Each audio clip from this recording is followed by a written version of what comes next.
Magandang araw mga ka-vlog! Ito na nga po pala yung continuation at update sa pinapagawang customized dining table ng aking tita. For today's video, papakita namin sa inyo yung process na ginawa nila dyan. Sa last vlog po natin ay nag-assemble muna sila dyan ng metal frame. Inilatag ang mga wood scrap sa tabletop at nilagyan ng mga palamuti at decoration tulad ng marbles, white stone pebbles, artificial or plastic plants, and flowers. At naglagay din ng table edge guard sa bawat side ng table.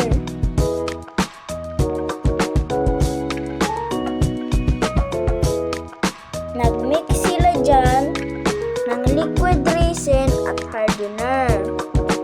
Dapat po tama ang sukat ng chemicals. 1:1 po ang ratio niyan or sukat. Kailangan po malinis ang lagayan at dahan-dahan lang po ang paghalo gamit ang stick.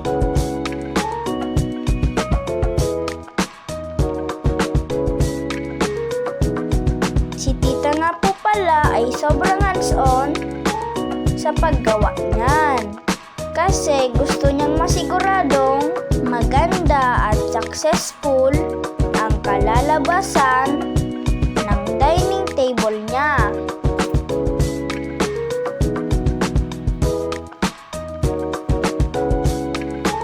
Nagbuhos at naghulma na sila dyan ng first coating. Mahalaga po na malinis, tuyo at walang alikabok ang paglalagyan ng epoxy.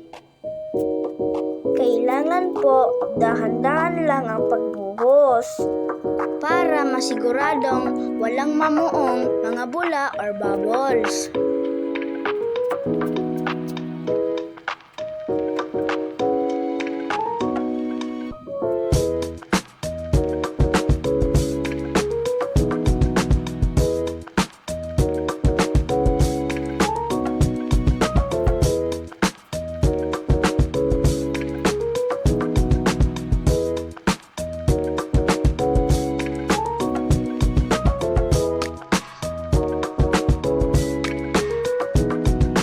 Pagpapatayo nga po pala ng epoxy ay depende sa klase ng resin at kung gaano kakapal ang binuhos. Kailangan din tama ang temperature at kailangan din po full cure o matigas na talaga bago galawin ang hinulmang table.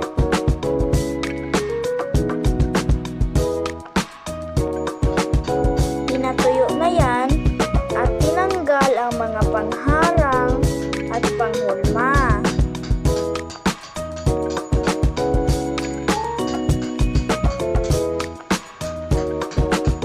Binaliktad na po pala nila yan at tinanggal ang mga sobra sa likod na parte.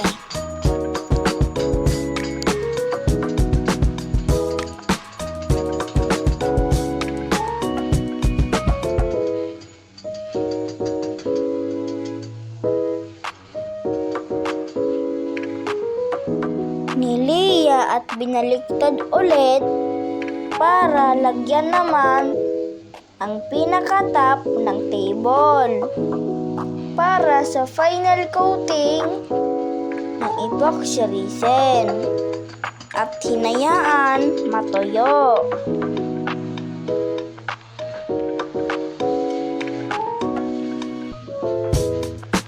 Same process lang po. Niliya ulit para masiguradong makinis at pantay ang surface ng table.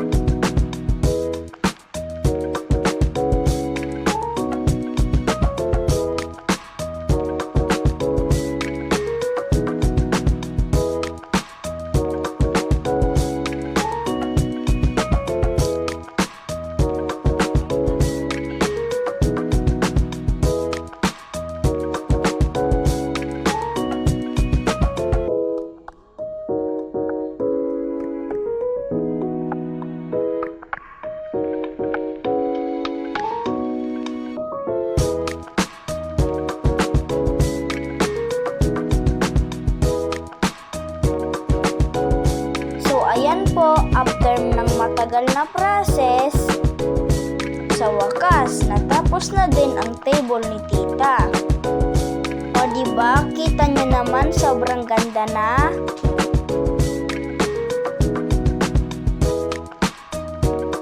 Pinasok na nila yan sa loob ng bahay. Inuna na muna nila ang frame ng table.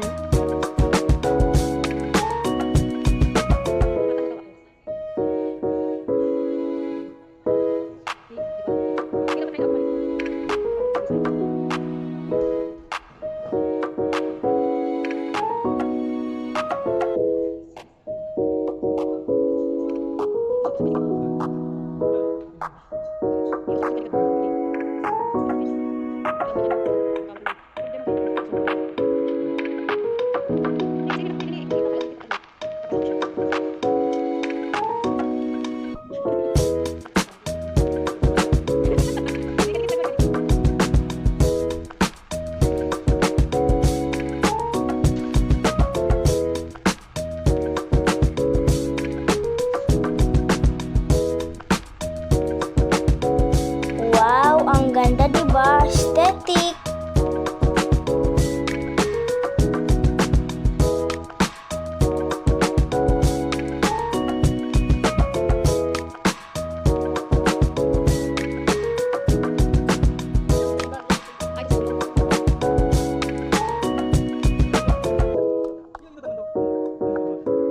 At pinasok na nga din po pala yung finished product na tabletop. Mabigat po yan. Kita nyo naman po, madaming silang nagbubuhat.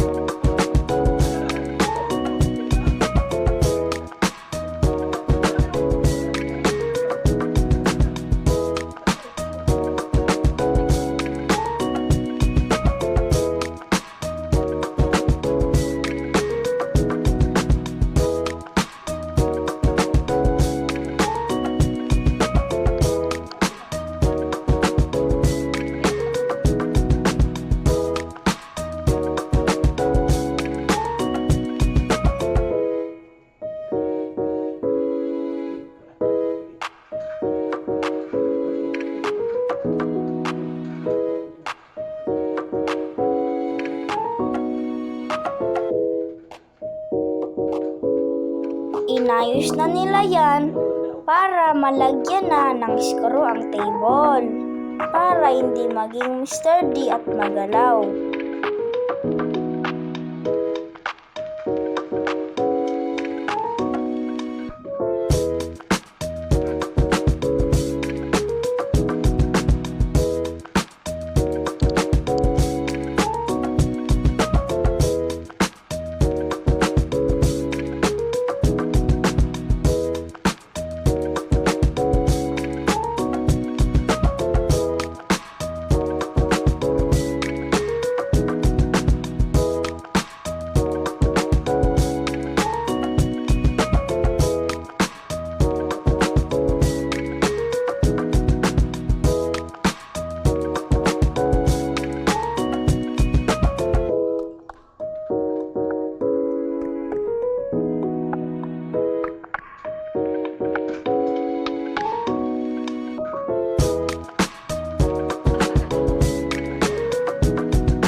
dining table. Perfect para sa aming buong pamilya. Siguradong masarap kumain dyan, lalo na kapag kompleto kaming buong pamilya. That's all mga ka-vlog. Sana nag-enjoy kayo sa aming video. Thanks for watching!